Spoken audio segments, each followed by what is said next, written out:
un projet qui se dédie exclusivement au premier cycle, il était logique que nous ayons une forte participation des étudiantes et des étudiants.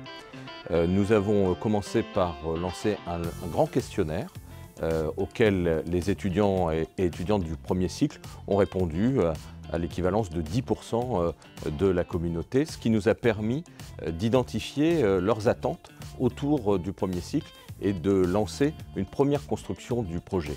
Dans un deuxième temps, le projet a été participatif et nous avons, à travers des groupes de travail, réuni des panels d'étudiantes et d'étudiants pour construire avec nous le projet. Et puis, je dirais cerise sur le gâteau, j'ai eu une grande fierté d'avoir pu emmener notre vice-président étudiant lors du jury. Et sa présence devant le jury pour défendre à mes côtés et aux côtés de l'équipe le projet a été vraiment une valeur ajoutée, ce d'autant qu'il a montré toute la dynamique de la communauté étudiante lilloise autour de ce projet. Ça va donner un vrai coup de pouce au premier cycle. Nous avons, comme d'autres universités, une question de la réussite en premier cycle, avec une communauté étudiante qui est souvent en difficulté pour une partie d'entre elles.